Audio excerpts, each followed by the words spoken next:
She was just a broke waitress taking a shortcut home when she heard the scream. Without thinking, she threw herself between the muggers and an elegant old woman she'd never met. What she didn't know, the woman was a mafia boss's mother. And now, whether she likes it or not, his dangerous world has claimed her as its own. The smell hit Clara first, rotting garbage mixed with rain-soaked concrete. She pulled her jacket tighter, her sneakers splashing through puddles as she cut through the alley behind Fifth Avenue. 3 years in Chicago, and she still took this shortcut every Tuesday night after her double shift at Murphy's Diner. It saved her 10 minutes and a $1.50 bus fare she couldn't afford. Tonight, she regretted it. "Please, just take it." A woman's voice cracked through the darkness, desperate and sharp. Clara froze. Her hand instinctively reached for the pepper spray on her keychain, the one her roommate Sarah had given her, the one she'd never actually used. Her heart hammered against her ribs as she peered around a dumpster. 2 men in dark hoodies had cornered an older woman against the brick wall. The streetlight at the alley's end cast long, twisted shadows that made everything look like a scene from a nightmare. One of the men grabbed at the woman's designer purse, yanking hard enough that she stumbled forward. "The watch too, lady. Don't make this difficult." The older woman was maybe 65, elegant even in crisis, gray hair swept back, a wool coat that probably cost more than Clara's entire wardrobe. But it was her eyes that Clara noticed most. Even from 20 feet away, even in fear, there was something fierce in them. Something that refused to break. "You have the purse," the woman said, her voice steady despite the trembling in her hands. "That's enough." The second man laughed, a sound like broken glass. "We'll decide what's enough." Clara's fingers tightened around her keys. Every instinct screamed at her to run, to call 911, to do anything except what she was about to do. She had $43 in her bank account, an eviction notice taped to her apartment door, and a life complicated enough without adding mugging victim to the list. But she couldn't walk away. She grabbed the metal trash can lid leaning against the dumpster. It was heavier than she expected, cold and slick with something she didn't want to think about. Her hands shook as she raised it above her head. "This is insane. This is completely insane." "Hey!" Clara's voice came out stronger than she felt. She slammed the lid against the dumpster, the clang echoing off the walls like a gunshot. "Chicago PD. Drop the purse and step away from the woman." It was a terrible bluff. Her voice wavered on the last word, and she definitely didn't look like any police officer in her stained waitress uniform and falling-apart sneakers. But in the dark, with adrenaline pumping, it bought her 3 seconds of confusion. 3 seconds was enough. The older woman didn't hesitate. She shoved past the first man and ran toward the streetlight, her expensive shoes clicking against the wet pavement. She was faster than Clara expected, moving with purpose despite her age. "You little..." The first man spun toward Clara, his face hidden behind a black bandana. "You're not a cop." Clara's courage evaporated like steam. "No. No, I'm really not." She threw the trash can lid like a frisbee. It wobbled through the air and hit the man in the shoulder. Barely a tap, but enough to make him curse. Then she ran. Not toward the street. Not toward safety. Toward the men. It was the stupidest decision of her life, but it was the only one that made sense. If she ran away, they'd catch the older woman.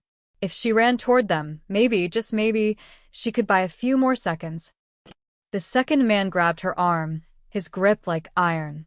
Clara twisted, screaming, her free hand clawing at his face. Her fingers caught the edge of his bandana and pulled it down. She glimpsed a tattoo on his neck, some kind of snake or dragon, before his fist connected with her ribs. The pain exploded white-hot through her chest. Clara doubled over, gasping, but she kept fighting. She kicked backward, her heel connecting with his shin. He swore and shoved her hard. Clara hit the ground, her palms scraping against the rough concrete. The world tilted sideways. Through the ringing in her ears, she heard footsteps, running away, not toward her. Both men, retreating into the deeper shadows of the alley. "You crazy," one of them yelled back. "You could have died." Then they were gone, swallowed by the darkness between buildings. Clara lay there for a moment, her chest heaving, every breath sending sharp pains through her ribs. The cold concrete seeped through her jacket. Her hands burned where the skin had torn. But she was alive. She pushed herself up slowly, wincing. The alley was empty now except for her and the scattered contents of the woman's purse, a lipstick, some tissues, a phone with a cracked screen. No wallet. The men had gotten away with something, at least. At the mouth of the alley, where the streetlight painted everything in harsh yellow, Clara saw her. The older woman stood perfectly still, watching. Their eyes met across the distance. Clara expected thanks. Maybe an offer to call an ambulance, or at least "Are you okay?" Instead, the woman's expression was unreadable, calculating, intense, like she was memorizing every detail of Clara's face. Like she was solving a puzzle Clara didn't know existed. Then, without a word, the woman turned and disappeared around the corner. Clara sat back against the cold brick wall, her hands shaking as the adrenaline finally crashed. She pulled out her phone, screen intact, thank God, and stared at the 911 screen without dialing. What would she even say? That she'd assaulted 2 muggers and the victim just walked away. "You're an idiot, Clara Martinez," she whispered to herself. A complete idiot. She didn't know the woman's name. Didn't know if she was okay. Didn't know anything except that she'd just done something impossibly reckless for a total stranger. What Clara definitely didn't know, couldn't possibly know, was that the woman was Rosa Russo. That she was the mother of the most dangerous man in Chicago. That security cameras on 3 buildings had caught everything. That even now, as Clara limped toward home, her face was being screenshotted, enhanced, and sent to people who lived in a world where kindness was currency and debts were always paid. Clara had saved a life tonight. And in 3 days, that decision would cost her everything she thought she knew about safety, about anonymity, about the invisible line between ordinary people and the ones who ran the shadows. The alley fell silent again, just another forgotten corner of Chicago. But nothing would be forgotten. Not tonight. Damien Russo didn't believe in coincidences. He sat behind his desk in the back office of Russo and Sons Imports, a legitimate business that handled very legitimate shipments of olive oil, wine, and other things the IRS didn't need to know about. The desk was mahogany, expensive, positioned so he could see both doors. Old habit. Useful habit. His mother sat across from him, still wearing the wool coat from earlier, a cup of tea cooling in her hands. She hadn't touched it. "Tell me again," Damien said quietly. "Everything." Rosa Russo was not a woman who frightened easily. She'd raised 3 sons in a world where fear was weakness, where showing emotion could get you killed. But her hands trembled slightly as she set down the teacup. "I was walking back from Teresa's apartment. 2 blocks from the restaurant, no more. 2 men. What did they look like?" Hoodies. "Dark clothes. One had a tattoo on his neck, I think. A snake, maybe." She paused. "They wanted the purse, the watch. Standard robbery." "Nothing is standard when it involves you." Damien's voice was calm, but his jaw was tight. "You had Marco and Tony with you. Where were they?" "I told them to wait at the car. Teresa's neighborhood is safe, Damien." "I didn't think." "You didn't think." He stood up, his 6-foot frame casting a shadow across the desk. "You're my mother. You don't get to not think about security." Rosa's eyes flashed with that same fire Clara had seen in the alley. "Don't lecture me, boy. I was handling threats before you were born." Damien took a breath, reined himself in. Anger was useless. Anger made you sloppy. "Tell me about the girl." She came out of nowhere. Rosa's expression softened. Young. 25, maybe. Waitress uniform, I think. Dark hair, brown eyes. Small, but she searched for the word. Fierce. She threw something at them, distracted them long enough for me to run. And then? She fought them. Actually fought them, Damien. Two men twice her size, and she didn't run away. Rosa shook her head, something like wonder in her voice. She ran toward them. To give me time. Did she say anything? Ask for anything? Nothing. She just left. Walked away like she'd rescued a cat from a tree. Damien moved to the window, overlooking the warehouse floor below. Crates being loaded, trucks being checked, men doing honest work for dishonest money. His empire, built on control and calculation. Nobody gets near you by accident, Ma. You think she was planted? I think it's convenient. Too convenient. He pulled out his phone, pressed a single button. Get me Luca. Now. 3 minutes later, his consigliere walked in. Luca Moretti was 52, gray-haired, and had forgotten more about Chicago's underworld than most people would ever learn. He'd been Damien's father's right hand. Now he was Damien's. We have a problem, Damien said, gesturing to Rosa. Tell him. Rosa repeated the story, shorter this time, clinical. Luca listened without interrupting, his face unreadable. When she finished, Luca was quiet for a moment. Then, it smells wrong. That's what I thought. Damien turned back to the window. Pull everything. I want footage from every camera within 3 blocks of that alley. Traffic cams, store security, private buildings, I don't care whose property it is. Get it? Already on it, Luca pulled out a tablet, fingers moving across the screen. I sent Marcus and Joey to the scene 20 minutes ago. They've got preliminary footage from a pawn shop camera. Caught most of the incident. He turned the tablet around. Grainy black and white footage played silently. 2 figures attacking Rosa. Then a third figure appearing from the left, throwing something. The chaos of the fight. Rosa running. The girl on the ground. The attackers fleeing. Damien watched it 3 times, memorizing every detail. The girl's body language, the way she moved. The hesitation before she acted, the fear in her posture. The genuine surprise when she got hit. Freeze it there, he pointed at the screen. Get me a clear shot of her face. Luca tapped the screen. The image zoomed in, enhanced. A young woman's face, caught in the streetlight, eyes wide with terror and determination. Run it through facial recognition. I want a name, address, workplace, criminal record if she has one. Banking information. Social media. Everything. It's too convenient, boss, Luca said carefully. Girl shows up right when your mother's vulnerable? Plays the hero? It's textbook setup. Maybe Damien studied the frozen image. Or maybe she's just stupid. Stupid people don't survive in alleys against armed muggers. She didn't survive.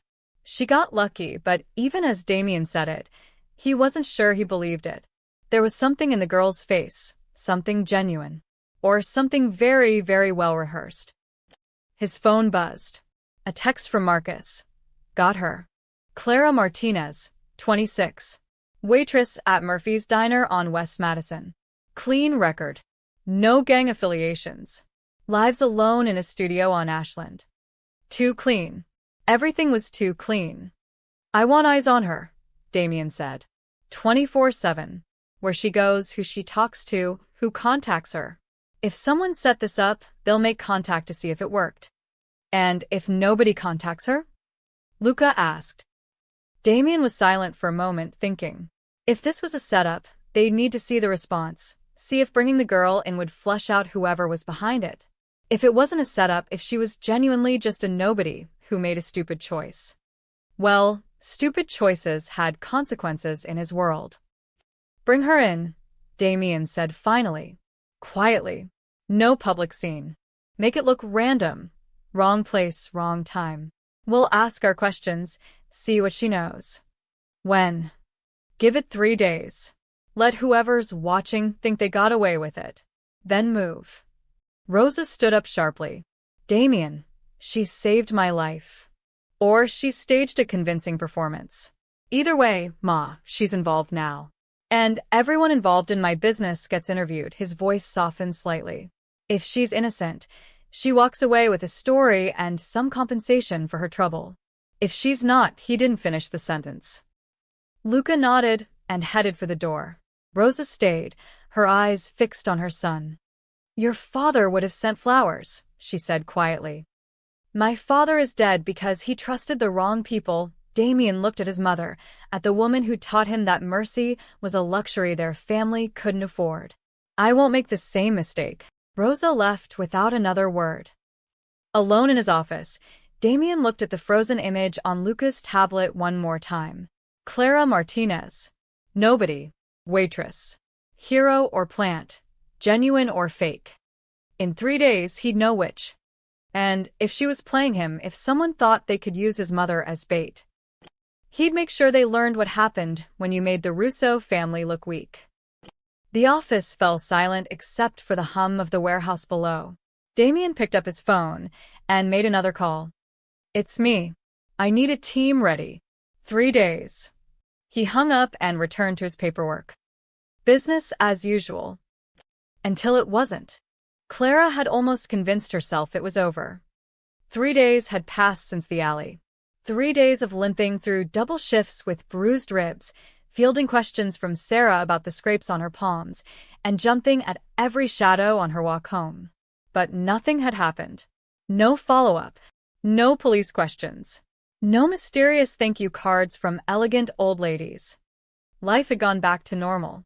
Sort of. Except for the car. Clara first noticed it on Thursday, a black SUV with tinted windows parked across from Murphy's diner. She dismissed it. Chicago was full of black SUVs. But then she saw it again Friday morning, same spot. And Friday night, different location, same vehicle. You're being paranoid, Sarah had said, stirring her coffee. It's probably just someone who works nearby. Clara wanted to believe that. She really did. Now it was Saturday evening, and Clara was walking home with a bag of dollar store groceries that would maybe last 3 days if she stretched it. The sky was that particular shade of gray that promised rain. Her feet hurt. Her ribs still ached when she breathed too deep. All she wanted was to collapse on her lumpy couch and pretend the world didn't exist for a few hours. She turned onto Ashland Avenue, her street, 2 blocks to home. The black SUV pulled up beside her. Clara's heart dropped into her stomach. She walked faster, gripping her grocery bag like a shield. The SUV matched her pace, crawling along the curb. The passenger window rolled down. Clara Martinez? A man's voice, professional, almost polite. She didn't look, didn't answer, just kept walking, eyes fixed straight ahead. Her apartment building was 1 block away. 1 block. Miss Martinez, we need to talk to you. I'm not interested, Clara said, her voice shaking. Whatever you're selling. The SUV stopped abruptly. 3 doors opened simultaneously. Clara ran. She made it maybe 10 feet before strong hands grabbed her from behind. Her grocery bag fell, cans rolling across the sidewalk. She opened her mouth to scream, and a hand clamped over it, rough and smelling like leather.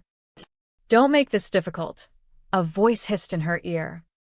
Clara thrashed, kicking backward, trying to bite the hand covering her mouth. But there were too many of them. 2 men, maybe 3, moving with practiced efficiency. They weren't random muggers. They were professionals. A black cloth bag went over her head. The world went dark. Her hands were pulled behind her back, zip ties cutting into her wrists. Then she was lifted off her feet and thrown into the vehicle like luggage. The door slammed. The engine roared. They were moving. Clara's scream was muffled by something shoved into her mouth. Cloth, rough, and tasting like chemicals. She couldn't breathe right, couldn't see, couldn't move. Panic clawed at her throat. Her mind raced through terrible possibilities. This is it. This is how I die. In the back of an SUV. Nobody will know what happened. She's hyperventilating, someone said. Male voice, young, almost bored. Let her. Makes them compliant. The vehicle turned sharply. Clara rolled against someone's legs. A hand steadied her, not gentle but not rough either. She tried to speak, to beg, to ask why, but the gag turned everything into meaningless noise. Time became meaningless. 5 minutes or 50, Clara couldn't tell. Every second stretched into eternity. The SUV's engine hummed. Someone's phone buzzed. Normal sounds in an absolutely insane situation. Finally, they stopped. Hands grabbed her again, pulling her out. Her feet hit concrete.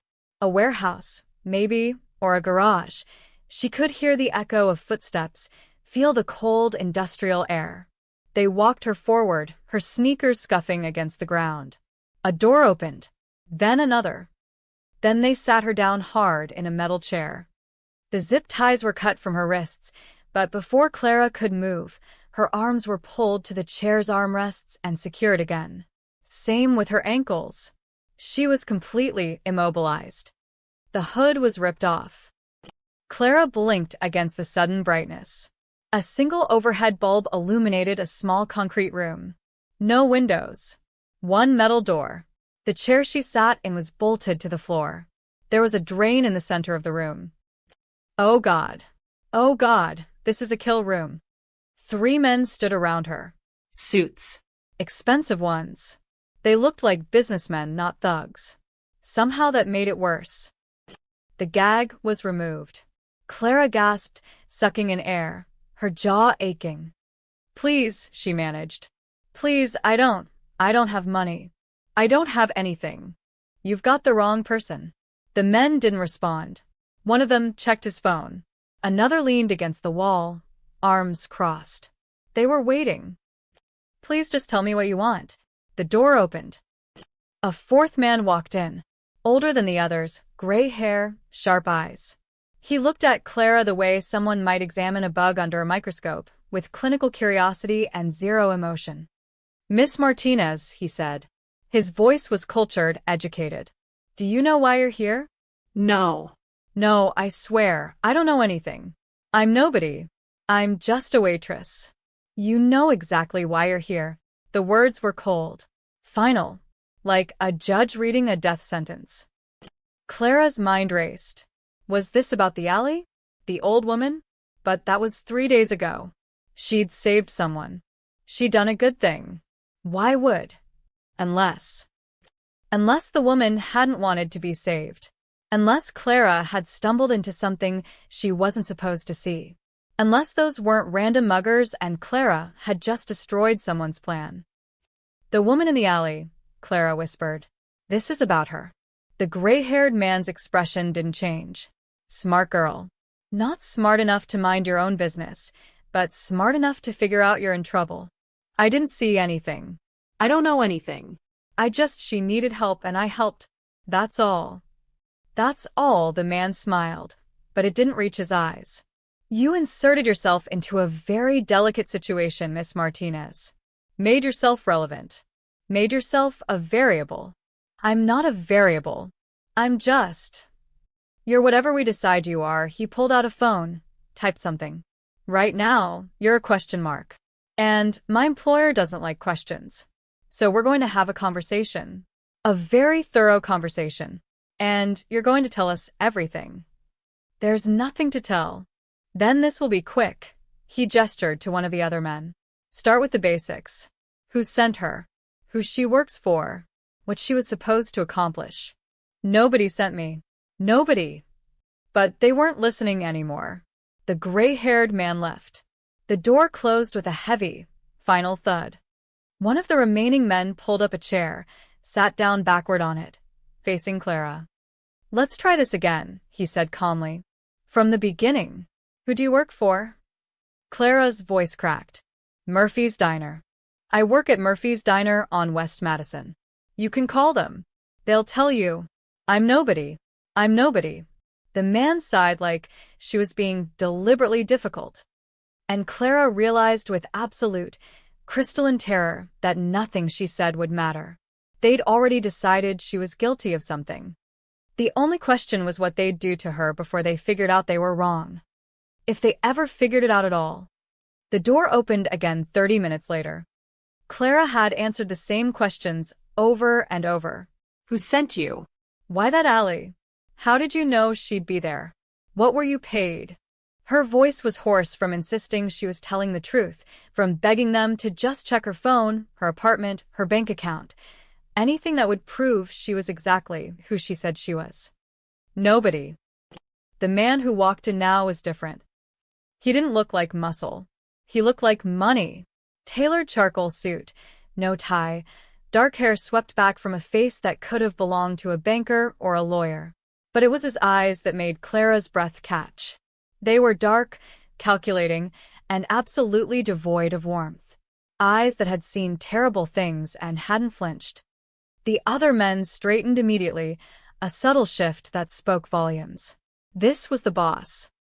He studied Clara for a long moment, hands in his pockets, expression unreadable. Then he pulled up the chair the interrogator had vacated and sat down. Close enough that Clara could smell his cologne, expensive, cedar and something darker. "Miss Martinez," he said quietly. "I'm Damien Russo." The name meant nothing to Clara. Should it? The way he said it suggested she should recognize it, should be more terrified than she already was. But her mind was blank with panic. I don't know who that is," she stammered. Something flickered in his expression. Surprise, maybe. Or calculation. "The woman you helped 3 nights ago. That was my mother." Clara's heart lurched. "Is she okay? Did they hurt her?" Damien's eyebrows rose slightly. Of all the responses he'd expected, genuine concern wasn't one of them. "She's fine. Thanks to you." Allegedly. Allegedly? Clara shook her head, confused. "I don't understand. I helped her." "Why would you?" "Because nobody gets near my mother by accident, Miss Martinez. Nobody gets that lucky, that brave, that perfectly positioned unless they're very well paid or very well trained." He leaned forward slightly. "So, which are you?" "Neither. I'm a waitress. I was walking home from work, and I heard her scream, and I just—" Clara's voice broke. "I just reacted. That's all. I didn't know who she was. I didn't know who anyone was." "You expect me to believe you risked your life for a stranger? Out of kindness?" The words dripped with skepticism. Yes. "Because that's what happened." Damien watched her with that same unsettling intensity. "Walk me through it. Every detail. What time did you leave work?" Clara took a shaky breath. 10:15. Maybe 10:20. "I always take the alley shortcut on Tuesday nights because the bus stop is." "You always take that route? Same day, same time?" Yes. "Every Tuesday after my double shift." Predictable. Damien glanced at one of his men. "Easy to track." "I'm not being tracked. I'm broke. I take the alley because it saves me bus fare." Frustration overrode fear for a moment. "Look at me. Do I look like someone with mob connections? I have $43 in my bank account and an eviction notice on my door. I can't even afford my own life, much less some elaborate scheme." Damien's expression didn't change, but something in his posture shifted. He pulled out his phone, typed something. 30 seconds later, it buzzed. He read the screen, his jaw tightening slightly. "Your building manager confirms you're 2 months behind on rent," he said quietly. "Murphy's Diner says you picked up extra shifts last month. Your bank records show no large deposits, no unusual transactions. No phone calls to unknown numbers." He looked up. "You're either exactly what you appear to be, or you're the best prepared operative I've ever seen." "I'm not an operative. I don't even know what that means." "It means someone who gets paid to do a job. To infiltrate. To set up situations." His voice was clinical, explaining like a teacher. "My family has enemies, Miss Martinez. People who would very much like to know our vulnerabilities. Using my mother as bait would be an effective way to test our security response." Clara felt like she was drowning. None of that was me. I swear on my life." "Your life is exactly what you're swearing on." Damien stood, paced to the wall, back. Thinking. "Tell me about the attackers. What did they look like?" "Hoodies. Dark clothes. One had a tattoo on his neck, a snake, I think. Or a dragon." "I pulled his bandana down by accident." "By accident?" Damien's tone suggested nothing was accidental. "And then he hit me. I fell. They ran away." Clara's voice got smaller. "I thought maybe I'd done something good. That maybe for one side." She stopped, blinking back tears. She wouldn't cry in front of him. She wouldn't. Damien pulled out his phone again, showed her the screen. Grainy security footage of the alley. Is this you? Clara watched herself throw the trash can lid, watched herself run toward danger instead of away from it, watched herself get knocked down. The girl in the video looked terrified and reckless and completely unprepared. Yes, she whispered. Damien studied her face while she watched the video, reading her reactions, her micro-expressions, the way her hands trembled, the way her breath hitched when she saw herself hit the ground. He made a decision. Luca, he said without looking away from Clara. Run a complete background. Everyone she knows, every place she's worked, school records, social media, everything. Cross-reference with known associates of the Castellano family, the Italians, the Russians. I want confirmation she's clean. On it, the gray-haired man from earlier left. Damien crouched down so he was eye level with Clara. This close, she could see the faint scar above his left eyebrow, the shadows under his eyes that suggested he didn't sleep much. Up close, he was less terrifying and more human. Still dangerous, but human. Either you're the bravest idiot I've met, he said quietly, or exactly what you say you are. A waitress who made a very, very stupid choice. The second one, Clara said immediately. Definitely the second one. If you're lying, if I find out you're working for someone, there won't be a second conversation. Do you understand? Clara nodded, her throat tight. If you're telling the truth, he stood, straightened his jacket. Then you've stumbled into something very dangerous, and you're going to stay dangerous until I figure out who actually staged that attack and why. I can go home. Eventually, Damien moved toward the door. When Luca clears you. Could be an hour. Could be 6. Depends on how clean you really are. And then. He paused at the door, looked back. And then Miss Martinez will see. You saved my mother's life. That means something. But it also makes you a loose end. And I don't leave loose ends. The door closed behind him with a hollow thud. Clara sat alone in the concrete room, still tied to the chair, still terrified. But something had shifted. He'd listened. He was checking her story. He hadn't decided she was guilty. It wasn't freedom. But it was something. She closed her eyes and prayed that her boring, broke, uneventful life would finally work in her favor. Just this once. For hours later, Luca returned to Damien's office with a tablet and a grim expression. She's clean, he said, setting the device on the desk. Almost suspiciously clean. No criminal record, no gang affiliations, no suspicious contacts. Her entire life is documented and boring. Works 2 jobs, barely makes rent, hasn't left Illinois in 3 years. Damien scrolled through the report. Clara Martinez's entire existence laid out in data points and timeline entries. High school in Springfield. Community college dropout. Couldn't afford tuition. Moved to Chicago at 23. Worked at Murphy's Diner ever since. Her social media was sparse. Occasional photos with her roommate Sarah Chen, complaints about the Chicago weather, shared posts about cat adoption events. No red flags. Damien asked. None.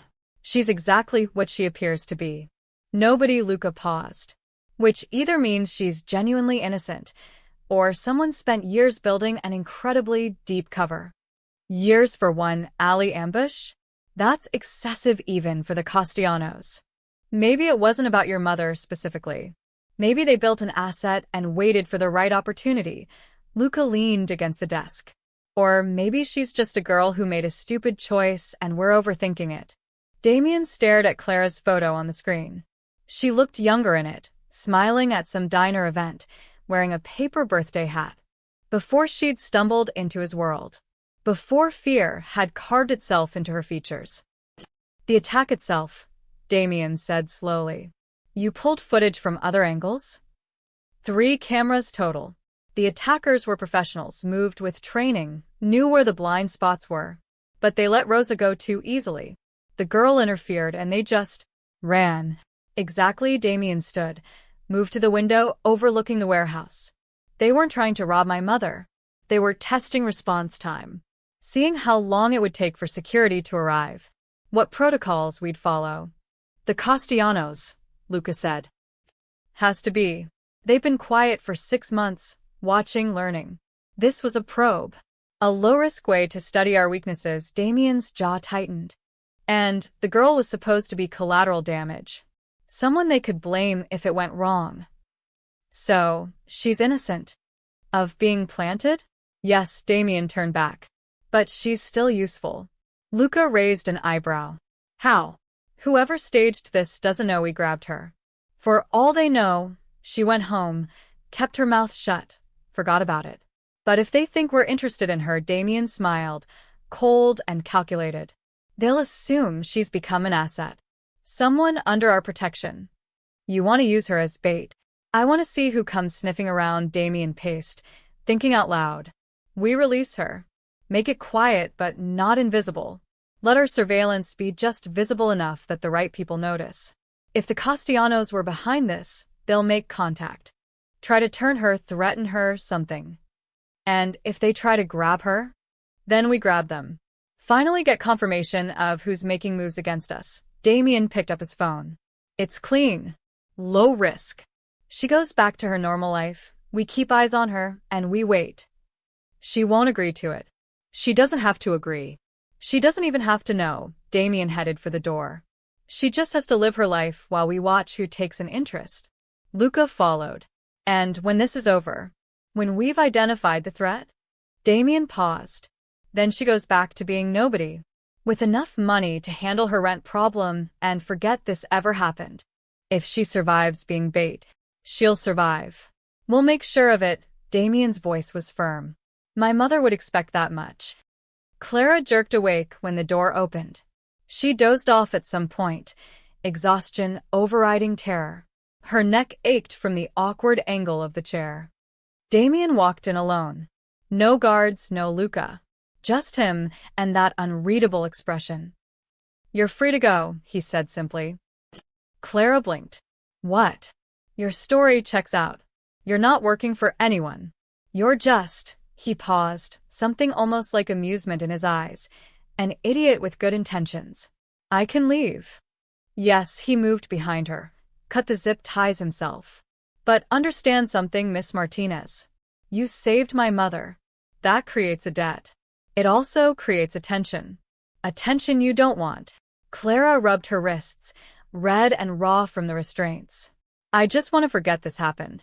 Then we're in agreement. Damien pulled out an envelope from his jacket, set it on the small table beside her. There's $3,000 in there. For your trouble. For your rent.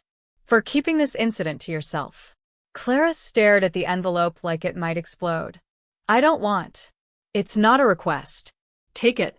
Pay your rent. Buy yourself a new pair of shoes. His voice softened slightly. You did a brave thing. Stupid, but brave. This is me saying thank you. And if I don't take it, then you walk out of here with nothing but bruises and a story you can't tell anyone. He moved toward the door. Your choice. Clara grabbed the envelope with shaking hands. $3,000. 2 months of not worrying about food or eviction. The practical part of her brain, the part that had kept her alive through poverty and struggle, overrode everything else. Thank you, she whispered. Damien nodded. A car will take you home. Don't come looking for us again, Miss Martinez. This world isn't for people like you. I won't. I promise. But as she followed him through the warehouse, past men who watched her with calculating eyes, Clara couldn't shake the feeling that promises didn't mean much here. The SUV ride back was silent. They dropped her off 2 blocks from her apartment, far enough that neighbors wouldn't see exactly where she'd come from. Clara stumbled out, still clutching the envelope, and watched the vehicle drive away. Her street looked exactly the same. Same broken streetlight, same graffiti on the corner store, same world she'd left 4 hours ago. But Clara felt different, marked somehow, changed. She made it to her apartment, locked the door, and collapsed on her couch. The envelope sat on her coffee table, thick and heavy with possibility. She'd survived. She was free. She had money to fix her life. It was over. 3 blocks away, in an unmarked sedan, 2 of Damien's men settled in for the first shift. She's home. Marcus said into his phone. Setting up rotation now. Damien's voice crackled back. 24/7 coverage. If anyone approaches her, I want to know immediately. If she sneezes wrong, I want to know. Got it, boss. The phone clicked off. Marcus glanced at his partner. Thinks she knows. Knows what? That she's bait? No way. Joey pulled out a thermos of coffee. Poor girl thinks she's safe. They both smiled grimly. Nobody was safe in Damien Russo's world. Not even the innocent ones. Especially not the innocent ones. Clara returned to work Monday morning hoping everything would go back to normal. She'd paid her rent with Damien's money, bought actual groceries, and told herself the nightmare was over. She walked into Murphy's diner at 5:30 a.m. ready to forget.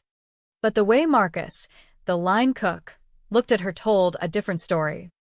Clara, he said her name carefully, like she might explode. You okay? Fine. Why? She tied her apron, grabbed her order pad. Just heard you had a rough weekend. Clara froze. Who told you that? Marcus exchanged glances with Jenny, the other morning waitress. Jenny suddenly became very interested in refilling salt shakers. Your roommate came by Saturday night, Marcus said slowly. Looking for you. Said you hadn't come home. Said she saw you get grabbed by some guys in suits and thrown into an SUV. Clara's stomach dropped. She texted Sarah that night from a burner phone one of Damien's men had given her. A brief "I'm okay. Explain later" message. But Sarah had already seen. Already knew. It was a misunderstanding, Clara said quickly. Wrong place, wrong time. It's handled. Handled. Jenny finally looked up, her eyes wide. Clara, Sarah said they looked like Mafia. Like actual organized crime. That's ridiculous. Is it? Marcus leaned against the counter. Because you're walking different. Moving like your ribs hurt. And those bruises on your wrists look fresh. Clara pulled her sleeves down reflexively. I'm fine. Really? Can we just work? But she saw it in their faces. The fear. The distance. They didn't believe her. And worse, they didn't want to be near whatever trouble she'd brought with her. The morning shift crawled by. Clara felt eyes on her constantly. Co-workers whispering when she passed. Customers who'd been regulars suddenly asking for different sections. Even Mike, the manager who'd always been friendly, kept his distance. During her break, she found Jenny and Marcus talking by the time clock. They stopped when they saw her. Don't let me interrupt, Clara said, sharper than she meant to. Jenny bit her lip. Clara, we're not trying to be rude. We're just worried. About you. About. If being around you is safe. Safe. The word stung more than Clara expected. I got confused with someone else. That's all. It's over. Then why is there a black car across the street? Marcus pointed out the window. Same one that's been there since you showed up this morning. Clara's blood went cold. She looked. Sure enough, a dark sedan sat parked along the curb, tinted windows reflecting the morning sun. Different from the SUV that had taken her, but similar enough. They were still watching her. Damien was still watching her. I don't know, Clara whispered. I don't know anything anymore. By Tuesday, the whole neighborhood knew. Mrs. Chun from apartment 3B, who'd always smiled and shared dumplings, now hurried past Clara in the hallway without making eye contact. The teenagers who usually hung out on the front step scattered when she approached. Even her landlord, Mr. Kowalski, seemed nervous when she handed him the rent check. This is all of it. He stared at the cash like it might be counterfeit. Plus late fees. Yes. We're current now. He looked at her, then at the money, then back at her. Clara, if you're in some kind of trouble. I'm not. Because this building is family-friendly. I can't have. I paid my rent. That's what you wanted, right? Clara's voice cracked slightly. I'm a good tenant. I've never caused problems. Mr. Kowalski nodded slowly, pocketed the money. Just be careful. Whatever's going on. Everyone thought something was going on. The whispers followed Clara everywhere. At the laundromat, conversation stopped when she entered. At the corner store, the owner watched her with wary eyes. Her entire world had shifted 6 inches to the left, familiar but wrong. The only person who didn't avoid her was Tony Marchetti. Tony lived 2 floors down, worked construction, and had always been friendly in that generic neighbor way. Now, he was suddenly very friendly. "Hey, Clara." He caught up to her Wednesday evening as she climbed the stairs. "How's it going?" "Fine," she kept walking. "Listen, I was thinking, maybe we could grab a drink sometime? Get to know each other better?" Clara stopped, turned. Tony was smiling, but there was something calculated behind it. Something opportunistic. "You've lived here 2 years and never asked me out before," she said flatly. "Well, you know." Timing his smile faltered. "Plus I heard you've got some interesting connections now. Figured it might be good to be friends." Connections. Clara felt something bitter rise in her throat. "You mean you heard rumors and thought I might be useful?" "Hey, I'm just saying. I don't have connections, Tony. I don't have anything." She turned away. "Leave me alone." She made it to her apartment before the tears came. Sarah was at work, thankfully. Clara locked the door, slid down against it, and let herself break down. Her phone buzzed. Unknown number. Stop crying. You're fine. Clara's breath caught. She looked around her apartment wildly. No cameras that she could see, but another text. "We're outside, not inside. Relax." "Who is this?" "Protection detail. Boss wanted you to know we're here. Just in case." "In case of what?" No response. Clara threw her phone across the room. It bounced off the couch, undamaged. Of course it was undamaged. Nothing in her life broke the way it was supposed to anymore. She'd saved someone. Done one good thing. And somehow that single choice had infected everything. Her job was uncomfortable. Her neighbors were scared or scheming. Her friends, her real friends, were distant because they didn't know how to handle this version of her. The girl who'd been taken by the Mafia and came back. That's what they were calling her. She'd heard it at the diner, whispered when someone thought she couldn't hear. She got snatched by the Mafia and came back alive. Like she was marked now. Tainted. Dangerous by association. Clara pulled herself up, washed her face, stared at her reflection. Same brown eyes, same face, same person. But the world saw someone different now. Someone connected. Someone to fear or use or avoid. She thought about the envelope of cash, still had over 2,000 left. Thought about leaving Chicago, starting over somewhere else. Somewhere without whispers and surveillance cars and neighbors who looked at her like she was a bomb waiting to explode. But even as she thought it, she knew. They'd find her. Damien would find her. Because whatever game he was playing, whatever reason he was still watching her, it wasn't over. She was a piece on a board she couldn't even see. And pieces didn't get to choose when the game ended. Clara made herself dinner, ramen, because some things didn't change, and tried to pretend her life wasn't falling apart one whisper at a time. Outside, in the sedan Marcus radioed in. Subject is home. Upset. Seems to have figured out she's under surveillance. Damien's voice came back untroubled. Good. Let her know we're here. Makes the bait more believable. Copy that.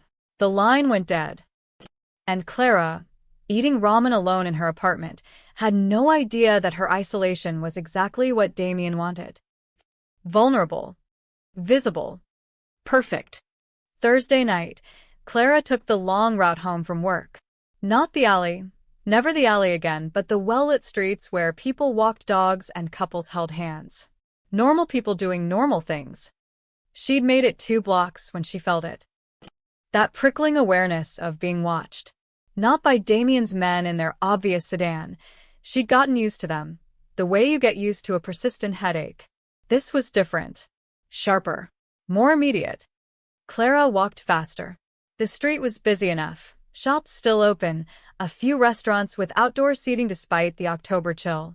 Safe. She was safe. A man stepped out from a doorway ahead of her. Just standing there, hands in his pockets, watching her approach. Early 30s, leather jacket, dark hair.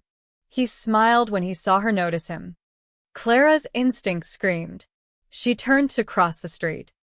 Another man blocked her path. Older, heavy-set, wearing a bull's cap pulled low. He wasn't smiling. "Clara Martinez," the first man said. Not a question. A confirmation. "I don't want trouble," Clara said loudly, hoping someone nearby would hear. "I'm just trying to get home." "So are we," the first man moved closer. Not threatening exactly, but deliberate. "Just trying to get home. But first, we need to have a quick chat. I don't know you." "No, but you know friends of ours," he gestured to a coffee shop behind him. "Let's grab a cup." 5 minutes. Nice and public. The man behind her, bull's cap, shifted positions slightly. Not blocking her exactly, but making it clear running wasn't an option. Clara's heart hammered. Where were Damien's men? The sedan should be following her. Unless they'd lost her in the crowds, unless. "I'm not going anywhere with you," she said, trying to keep her voice steady. "Smart girl. Don't trust strangers." The first man pulled out his phone, showed her a photo. "Recognize this." Clara's stomach dropped. It was her, being pushed into the black SUV 4 days ago. Taken from a distance, but crystal clear, Damien's men grabbing her, the struggle, everything. "We know who took you," he said quietly. "We know you came back. That means you're either very lucky or very connected." He pocketed the phone. "We're betting on connected." "I'm not." "See, here's the thing. The Russo family doesn't grab random waitresses and let them walk away. Doesn't work like that. So either you're dead, which clearly you're not, or you're working for them now." Clara shook her head frantically. "I'm not working for anyone. They questioned me and let me go. That's all." "Then why are they still watching you?" Bull's cap spoke for the first time, his voice rough. He nodded toward something behind Clara. She turned. Half a block back, barely visible in the evening crowd, the sedan. Damien's men. "Protective detail," the first man continued. "Russo doesn't waste resources on nobodies. Which means you matter to him. Which means," he smiled again, cold and calculating, "you can pass along a message." "I can't. I don't talk to them. I don't know them." "You don't have to talk to them. They talk to you." He moved closer, lowering his voice. "Here's what's going to happen. My friend here is going to put something in your bag.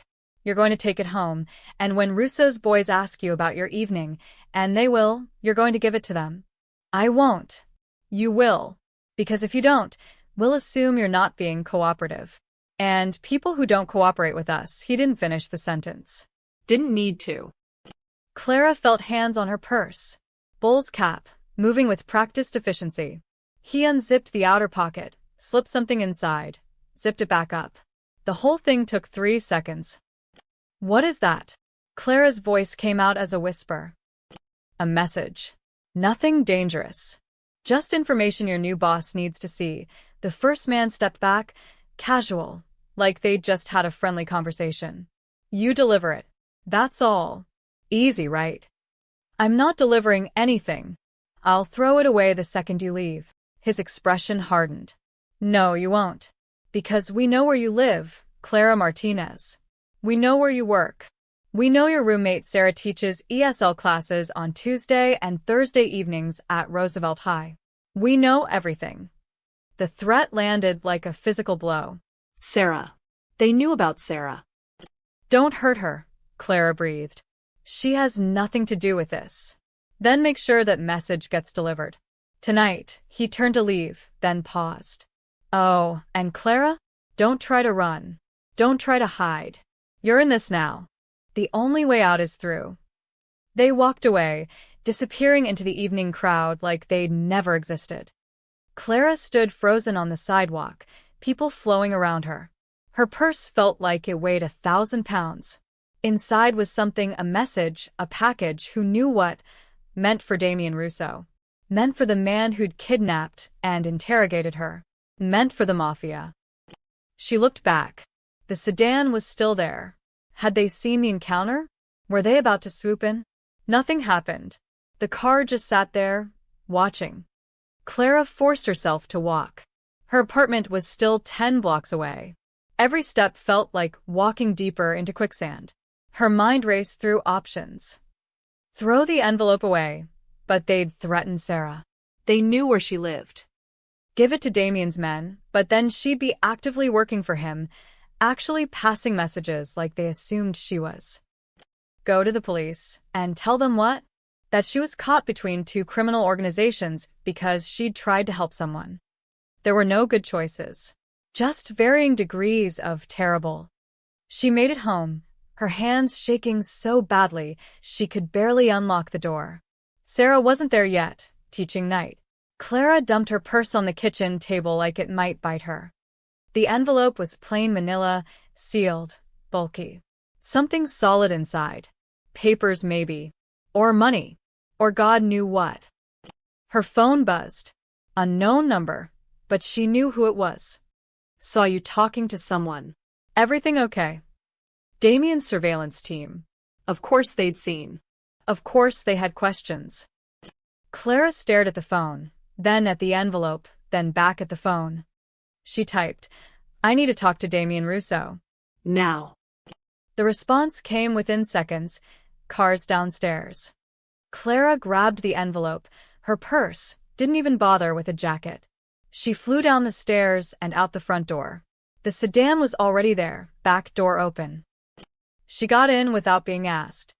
The warehouse, she said. Take me to him. Now. The driver glanced at his partner, then pulled away from the curb.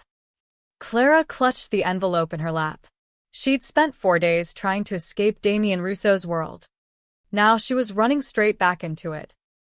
Because the alternative, being crushed between two forces she didn't understand, was somehow worse. She was done being a pawn.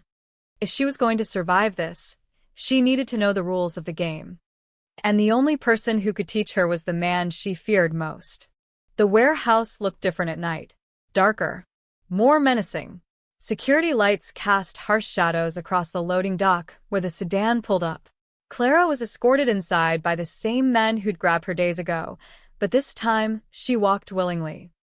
Almost willingly. Damien was waiting in his office, standing by the window with his back to the door. Luca sat at the desk, tablet in hand. Both turned when Clara entered.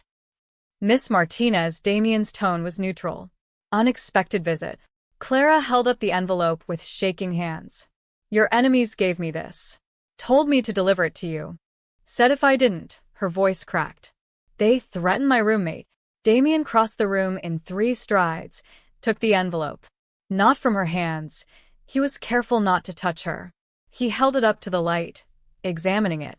When did this happen? 20 minutes ago. 2 men. They knew about the SUV, knew you'd taken me. They think I work for you now. Clara wrapped her arms around herself. I don't. I don't work for anyone. But they won't believe me, and you won't leave me alone, and I'm stuck in the middle of something I don't understand. Sit down, Damien said quietly. I don't want to sit down. I want this to stop. Sit. Down, the command was soft but absolute. Clara sat. Her legs were shaking anyway. Damien handed the envelope to Luca, who produced a pocket knife and carefully slit it open. He extracted the contents, several sheets of paper and a USB drive. His eyebrows rose. Well, Luca said, scanning the pages. They're not subtle. What is it? Damien leaned over his shoulder. Property records. Shipping manifests. Photos of our distribution routes. Luca looked up. They're showing us what they know. This is a flex. Damien took one of the sheets, studied it. His jaw tightened. These manifests are 3 weeks old. Someone inside leaked them. Or they've had surveillance running longer than we thought. Luca plugged the USB into his tablet. Lines of code filled the screen. Encrypted. Give me a minute. Clara watched them work, her panic slowly giving way to confusion. They weren't angry at her. They were treating this like a business problem, a puzzle to solve. Why me? She asked finally. Why use me to deliver this? Because they think you're mine, Damien said without looking up. A new asset. Someone I value enough to protect. He glanced at her then, something calculating in his expression. And they're right about the protection part, at least. I don't want her protection. I want my normal life back. Your normal life ended the moment you stepped into that alley. Damien turned to face her fully. Accept that. The faster you do, the easier this becomes. Got it, Luca interrupted. He turned the tablet around. It's a message. Short and sweet. We can reach anyone anywhere. Next time it won't be a waitress. Damien read it, his expression unreadable. Then unexpectedly he smiled. Cold and satisfied. Castellanos. Has to be. They're threatening an escalation, Luca warned. No. They're showing weakness, Damien paced, thinking aloud. If they could hit us directly, they would. Instead, they're using intermediaries, staging elaborate tests, making threats. They're probing because they don't know our full strength. And they used Clara to deliver this because they think she belongs to me. That I've recruited her. Damien stopped pacing, looked at Clara. They've seen my men watching you. They know I gave you money. From their perspective, you're an asset. Maybe even leverage. Clara's stomach twisted. So, what happens now? They think I'm working for you. You know I'm not. Do I just disappear? Witness protection or something? No, Damien crossed his arms. Now we use this. Use what? You, he said it simply, like it was obvious. They've handed us a perfect opportunity. They think you're connected to me. So we make that connection visible. Obvious. We draw them out. Draw them out. Clara stood up fast. I'm not bait. You already are bait, Miss Martinez. Have been since the moment my mother got attacked. The only question is whether you're bait with protection or bait left to die on a hook. The words hit like a slap. Clara opened her mouth, closed it. He was right. She'd been a pawn this whole time, moving across a board she couldn't see. If I agree to this, if I let you use me as bait, what happens to Sarah? My roommate. They threatened her. She gets protection too. Discreet but effective, Damien moved to his desk, pulled out a phone. I'll have 2 men outside her school during teaching nights. She'll never know they're there. And when this is over, when you've caught whoever you're trying to catch, then you get what I promised. Money, safety, anonymity. You go back to being nobody. He met her eyes. But you have to trust me to get you there. Clara laughed, harsh and bitter. Trust you? You kidnapped me. And I let you go. Paid your rent. Kept you safe when enemies I didn't know existed started circling. His voice softened slightly. I'm not asking you to like me, Miss Martinez. I'm asking you to be smart. Work with me, and you survive this. Fight me, and you're on your own against people who've already proven they know where you sleep. The choice wasn't really a choice at all. What do I have to do? Clara whispered. Live your life. Go to work, go home, be visible. My men will increase their presence, more obvious cars, more frequent check-ins. We make it clear you're under Russo protection. The Castellanos will either back off or make a move. Either way, we'll have confirmation of who's behind this. And if they make a move, we'll be ready. They won't get close. Damien pulled out an envelope, thicker than the last one. $5,000. For your cooperation and your trouble. And a phone, he set a smartphone on the desk. Keep it on you at all times. 1-button speed dial to my direct line. Anything feels wrong, you call. Clara stared at the money, the phone. Her hands trembled as she picked them up. How long will this take? Days.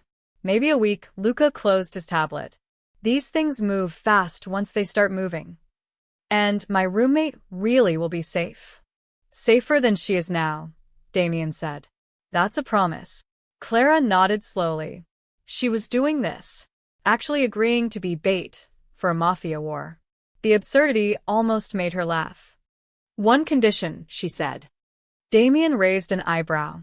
You're not in a position to make conditions. One condition, Clara repeated, stronger now. When this is over, you don't just make me disappear. You help me actually disappear. New city, new start, enough money to build something real. Damien studied her for a long moment. Then, surprisingly, he nodded. Deal. You help me end this. I help you start over. He extended his hand. Clara looked at it. The hand of a criminal, a manipulator, a man who'd turned her life inside out, but also the only lifeline she had. She shook it. "Welcome to the game, Miss Martinez," Damien said. "Try not to die." It wasn't comforting, but it was honest. And right now, honesty was all she had. Friday afternoon, Clara was folding laundry in her apartment when someone knocked on her door. 3 sharp raps, authoritative. She checked the peephole carefully. Damien's instructions. 2 large men in suits stood in the hallway, professional and alert. Between them was an older woman in an elegant navy coat and pearls. Clara's breath caught. It was her, the woman from the alley. She opened the door slowly. "Hello, Miss Martinez." The woman's voice was warm, cultured. "May I come in? I promise, this isn't an interrogation." Clara stepped aside. The 2 bodyguards remained in the hallway as the woman entered, her eyes scanning the small studio apartment. Clara saw it through her eyes, the thrift store furniture, the dishes drying on a towel because the dishwasher was broken, the mattress on the floor pretending to be a bedroom. "I apologize for the intrusion," the woman said. "I'm Rosa Russo. I believe we've met, though not formally." "I remember." Clara twisted her hands together. "Are you okay? They didn't hurt you?" Rosa's expression softened with surprise. "That's your first question? After everything my son put you through?" "I just wanted to know if helping you was worth it." Something flickered across Rosa's face, emotion she quickly controlled. She moved to the small couch without asking, gestured for Clara to sit beside her. Please. "Let's talk properly." Clara sat, maintaining distance. Rosa didn't seem dangerous, but neither had the alley before everything went wrong. "First," Rosa said, "I need to thank you. Truly thank you. What you did that night, running toward danger instead of away, that took real courage." "It was stupid," Clara said quietly. "Everyone keeps telling me how stupid it was." Courage often looks like stupidity to people who've forgotten how to be brave. Rosa reached into her purse, pulled out a small photo in a silver frame. "Do you have children, Clara?" No. "I can barely take care of myself." Rosa handed her the photo. 3 boys, maybe ages 8, 10, and 12, laughing on a beach somewhere. "My sons." This was 30 years ago. Damien is the middle one. Always serious, even then. Clara studied the photo. Damien looked almost normal, a regular kid with sand in his hair and a half smile. Before he became whatever he was now. "They grew up in a difficult world," Rosa continued. "A world where showing weakness meant death. Where kindness was something to exploit, not celebrate." She took the photo back, traced her finger over it lovingly. "I tried to keep them human. To teach them that power without mercy makes you a monster." "Why are you telling me this?" "Because you need to understand something." Rosa turned to face Clara directly. "That night in the alley, you didn't just save my life. You reminded me that people like you still exist. People who help strangers without asking what's in it for them." Clara felt tears threatening. She blinked them back. "I didn't know who you were." "Exactly. You didn't know I was someone important. You didn't know my son could pay you or protect you. You helped because it was right." Rosa's hand moved like she wanted to touch Clara's arm, then stopped. "In my world, that's rarer than diamonds. Your world has made my life hell this past week." "I know. And I'm sorry for that." Rosa's voice was genuine. "Damien is protective. Sometimes too protective. He sees threats everywhere because threats are everywhere for us.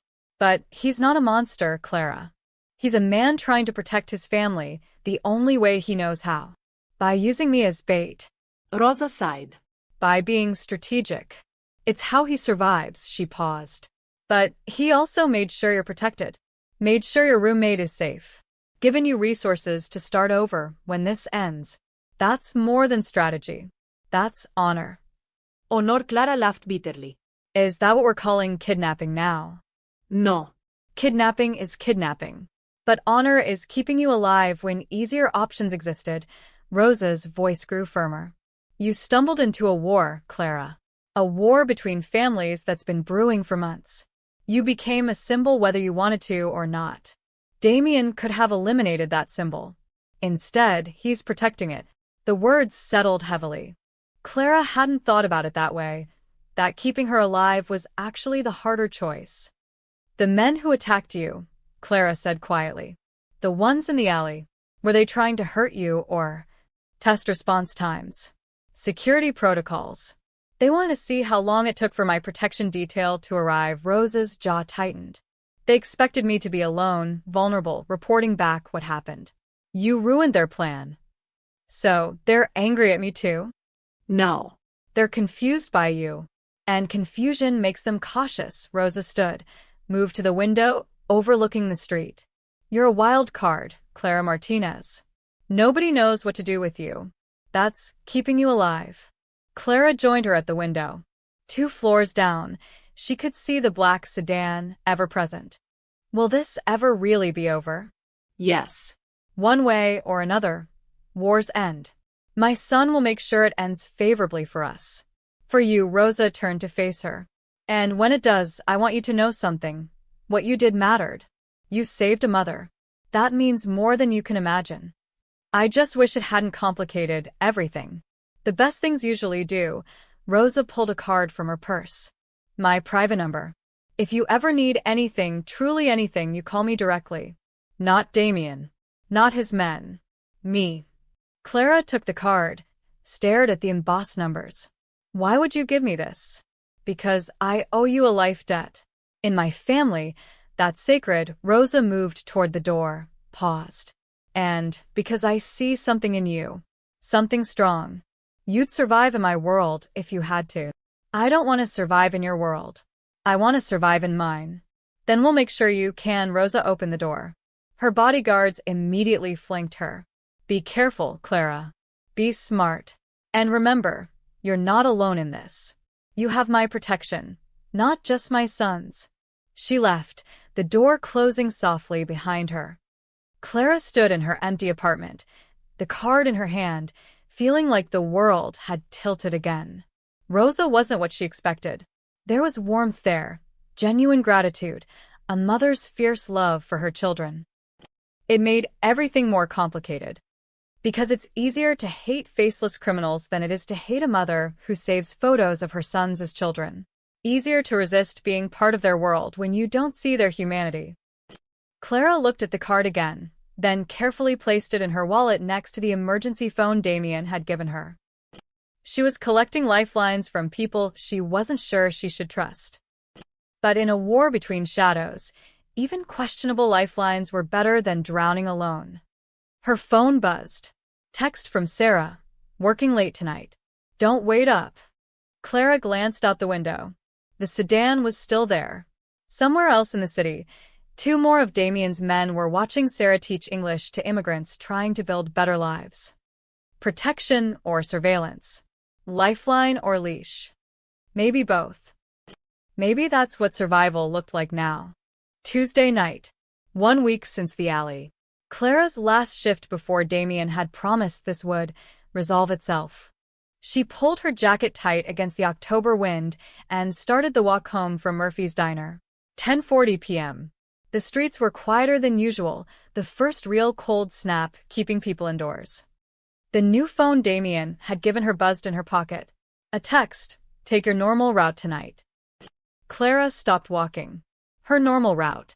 That meant the alley. Yes. Trust me. Her hands shook as she typed back. Why? Because we're ending this. Tonight. Just walk. We've got you. Clara stared at the message. Every instinct screamed to refuse, to take the long way around, to call in sick and hide in her apartment. But she'd agreed to this. Made a deal. And Damien had kept his word so far. Sarah was safe. Money in her account.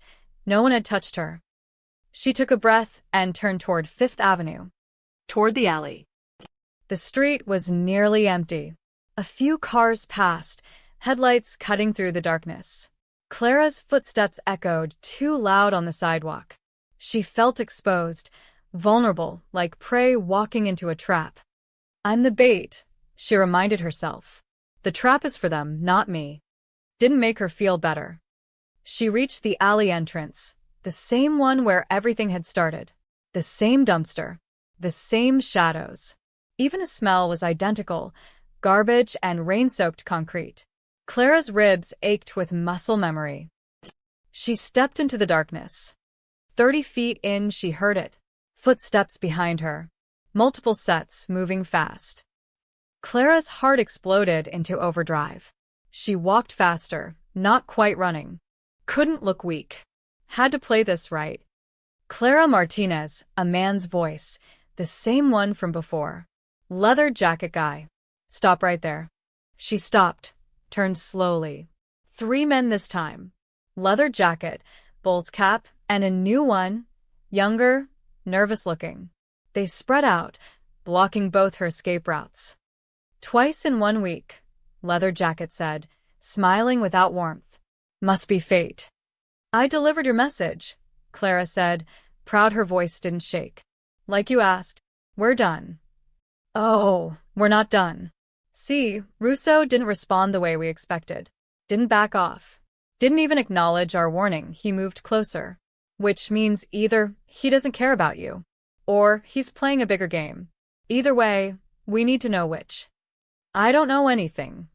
You keep saying that. But you're still alive. Still under his protection. That means something. He nodded to Bull's cap. So we're gonna take you somewhere quiet. Ask some questions. See what the Russo boy does when we actually grab his pet waitress. Clara backed up. His men are watching. They're always watching. Not tonight, Leather jacket grinned. Tonight they're conveniently distracted. A little fire at one of Russo's warehouses across town. Amazing timing, right? The younger guy pulled out zip ties. Bull's cap cracked his knuckles. This was it. This was the moment. Clara's hand moved toward her pocket, toward the phone. Headlights blazed at both ends of the alley simultaneously. 2 black SUVs screeched to a stop, blocking both exits. Doors flew open. Men poured out 6, 8, 10 of them. All armed. All moving with military precision. Don't move. Damien's voice cut through the darkness. He stepped out of the lead SUV, flanked by Luca and 4 others. Nobody moves, nobody dies. Leather jacket's face went white. Bull's cap reached for something, a gun, a knife, but froze when red lasers appeared on all 3 men's chests. The fire was bait, Vincent, Damien said calmly, walking forward. Did you really think I'd leave her unprotected? That I'd fall for something that obvious? Vincent, Leather jacket, raised his hand slowly. Russo. This is just business. Business is negotiation. This is kidnapping. Threatening civilians. Making moves in my territory without permission. Damien's voice was ice. This is stupidity. From the second SUV, a back door opened. Someone pushed Clara gently toward it. She stumbled backward, away from the confrontation, and strong hands guided her inside. The door closed. She was in the back seat, pressed against the far window. Through the tinted glass, she watched everything unfold like a movie. Damien stood 5 feet from Vincent now. Who sent you? Castellano? Or are you freelancing? We're just messengers. Messengers who threaten to kidnap innocent women? Damien's jaw tightened. Last chance. Who's behind this? Vincent glanced at his companions. Bull's cap nodded almost imperceptibly. Some silent agreement. You want to know who's behind it? Vincent said. Look closer at your own. The crack of gunfire shattered the night. Clara screamed, hands over her ears. But the shot hadn't come from Damien's men. Vincent crumpled, blood blooming across his chest. Bull's cap had shot him, his own partner, and was now aiming at Damien. Everything happened in seconds. Damien dove left. Luca fired. Bull's cap went down. The young guy tried to run and was tackled by 2 of Damien's men. Shouting, more gunshots, the smell of cordite and blood. Then silence. Clara couldn't breathe. Couldn't think. She'd just watched someone die. Actually die. 20 feet from her, a man had been shot by his own partner and... The SUV door opened.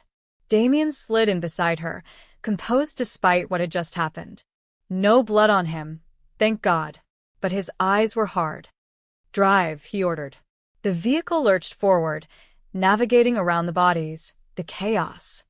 Clara stared straight ahead, shaking. He shot his own man. To keep him quiet. Whatever Vincent was about to say, someone didn't want us hearing it.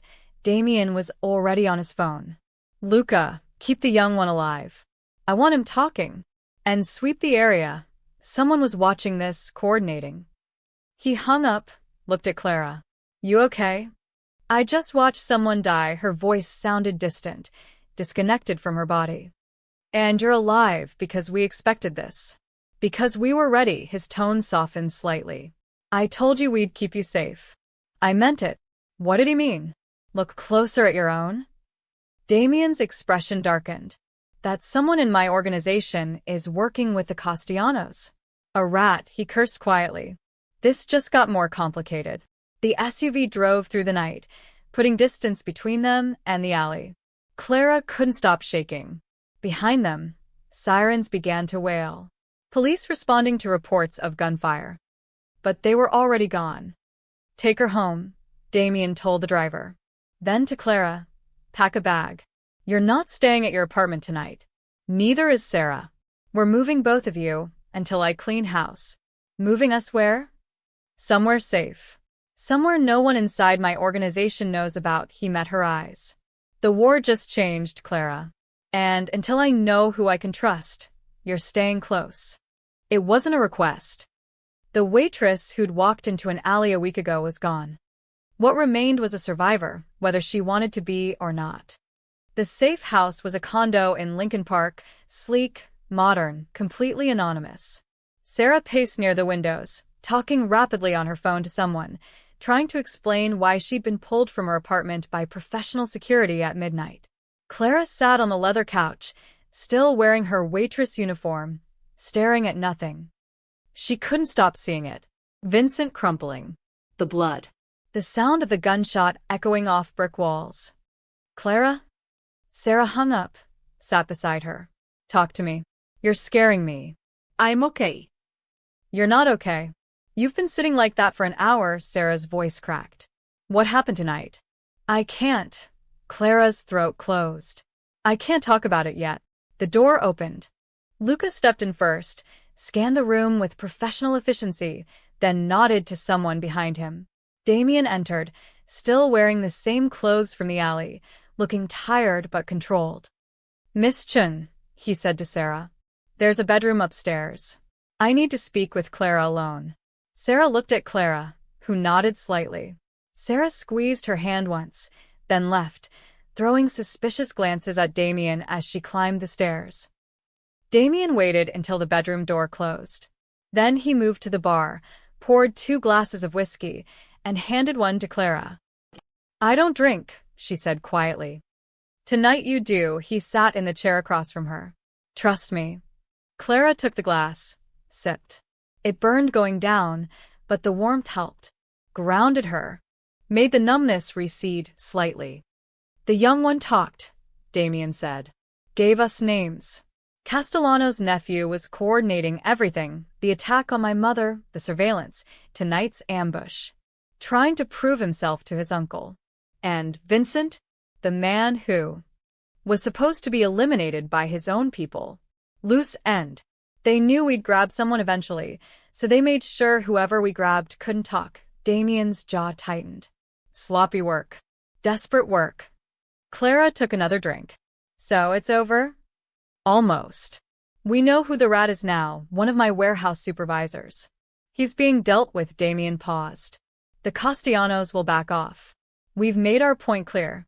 They're not ready for an actual war, just testing boundaries. People died for boundary testing.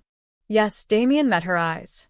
That's the world I live in, where boundaries are written in blood. Clara set down her glass. Why are you telling me this? You won. You got what you wanted. I was useful bait. Now you can send me away with my payout and forget I exist. Is that what you think? Something flickered in Damien's expression. That you were just bait. Wasn't I? Damien was quiet for a long moment. Then he stood, moved to the window overlooking the city lights. When my father was alive, he taught me 3 rules. Never show weakness. Never trust anyone completely. Never let emotion override strategy. He turned back to face her. Those rules kept him alive for 30 years in this business. And eventually got him killed anyway. Clara waited. This was different from the cold interrogator, the calculating boss. This was something real. You confused me, Damien continued. You didn't fit any pattern I understood. You weren't an operative, too sloppy. Weren't seeking attention, too scared. Weren't stupid, too observant. You were just good, genuinely good. And I didn't know what to do with that. So you used me. Yes. But not just as bait. He moved closer, sat on the coffee table across from her. Close enough that she could see the exhaustion in his eyes, the weight he carried. You did something I needed and didn't know I needed. You exposed my enemies. Forced them to show themselves. Without you, they'd still be hiding, still probing, still chipping away at my family's safety. I didn't do anything. I just existed in the wrong place. You did more than that. Damien's voice was firm. You walked into danger twice. Once in the alley, once tonight. You trusted me when you had every reason not to. You kept your head during an ambush. That takes courage. It takes stupidity. Courage often looks like stupidity to people watching from safety. He paused. My mother said something similar. She was right. Clara felt tears threatening. She blinked them back. I watched someone die tonight. I know. And you act like it's normal. Like violence is just part of Tuesday evening. It is normal. For me, Damien's voice softened slightly. But I remember when it wasn't. When I was young, before this life fully claimed me, I thought violence was something that happened to other people. The first time I saw someone killed, I couldn't sleep for weeks. What changed? Necessity. My father's death. Responsibility. He looked at his hands. You adapt or you die. I chose to adapt. I don't want to adapt to this, Clara whispered. You won't have to. This ends tomorrow. The Castellanos will receive our terms. They stay away from my family, my territory, my people. In return, we don't retaliate for tonight. They'll agree. It's good business. And me? You get what I promised. $30,000. Enough to relocate anywhere you want. New city, new start. Luca's already preparing the paperwork for a clean identity switch if you want it. New social security number, credit history, everything. Clara stared at him. You're serious. I keep my promises, Miss Martinez. Always. He stood, straightened his jacket. You helped my family, whether you meant to or not. You walked into danger and didn't break. That earns respect. And reward. I don't want respect from your world. Then take the money and leave it behind. Damien moved toward the door, paused. For what it's worth, you reminded me of something. That not everyone in the city is corrupt or broken or out for themselves. Some people still help strangers just because it's right. Did that change anything? For you? Damien considered. Ask me in a year. If I'm still alive, he opened the door. Get some rest. Tomorrow you start over. Clean slate. Damien, Clara surprised herself by using his first name. He turned back. Thank you. For keeping Sarah safe. For keeping your word. He nodded once. Thank you. For saving my mother. The debt is paid, Clara Martinez. Then he was gone. Luca closing the door behind them. Clara heard their footsteps fade, heard the elevator ding. Then silence. She sat alone in the expensive safe house, processing everything. A week ago, she was a broke waitress worried about eviction. Now she had money, a new identity waiting, and the respect of a man who terrified her. Sarah came down the stairs slowly. Is he gone? Yeah. Clara. What the hell is going on? Clara looked at her roommate, her friend, the only stable thing in her chaotic life right now. I saved someone, and it changed everything. Changed how? Clara thought about Damien's tired eyes, Rose's genuine gratitude, the violence and protection and impossible choices. I don't know yet, she said honestly, but I think it changed me most of all. Sarah sat beside her, and they sat together in silence. Two ordinary people caught in extraordinary circumstances, waiting for dawn and whatever came after. 3 weeks later, Clara walked into Murphy's diner for the morning shift. Same uniform, same route, same job. But nothing was the same. Marcus looked up from the grill when she entered, gave her a nod that held more weight than it used to. "Morning, Clara." "Morning." She tied her apron, grabbed her order pad. Jenny appeared from the back, coffee pot in hand.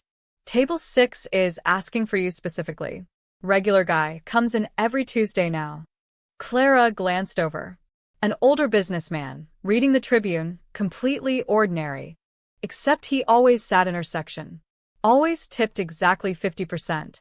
Never asked questions, never lingered, just watched. Respectfully. Protectively. She'd learned to recognize them. Damien's people, scattered throughout her new normal life. Different faces, same purpose. Making sure she was safe. Making sure everyone else knew it too. "Thanks, Jenny." Clara poured coffee, delivered it to table 6. The man nodded, went back to his paper. Guardian angel in a business suit. The morning rushed past normally. Mostly. Mrs. Chen came in for her usual breakfast and actually smiled at Clara. Not the nervous avoidance from before, but something warmer. Respectful. Tony Marchetti, who'd tried to befriend her for connections, now avoided eye contact entirely. The neighborhood had recalibrated around her. She wasn't just Clara Martinez, broke waitress, anymore. She was Clara Martinez, the girl who'd gotten taken by the Russo family and came back. The girl who'd survived something most people only whispered about. The girl who apparently had protection from one of Chicago's most powerful families. It wasn't true, not really. She'd been bait, been used, been caught between forces beyond her control. But perception was stronger than truth. And the perception was that she mattered to Damien Russo. During her break, she walked to the corner store. Mr. Patel, the owner, had her cigarettes ready before she asked. She didn't smoke, but he always had them ready anyway. "Good morning, Miss Martinez," he said warmly. Hadn't called her miss before. "Everything well today?" "Fine, Mr. Patel. Just the usual." She paid, left, and that's when she saw it. The black SUV, parked half a block down. Different from the ones that had taken her, but similar enough. She'd seen it 3 times this week, always distant, always watching, never approaching. Clara should feel violated, surveilled, Trapped. Instead, she felt strange. Safer than she'd ever been in Chicago, but also more isolated. Protected, but marked. Free, but forever changed. She hadn't taken the money to leave. That was the part that surprised her most. Damien had offered her $30,000 and a new identity. A clean slate in a new city. Everything she'd thought she wanted: escape, anonymity, a fresh start. But standing in that safe house, staring at the paperwork, she'd realized something. Running meant the alley had defeated her. Running meant that one moment of courage would define her as a victim forever. So she'd taken half the money, enough to be comfortable, not enough to disappear. Enough to upgrade her apartment, buy decent furniture, stop living paycheck to paycheck. But she'd stayed. Same city. Same job. Same life. Just different.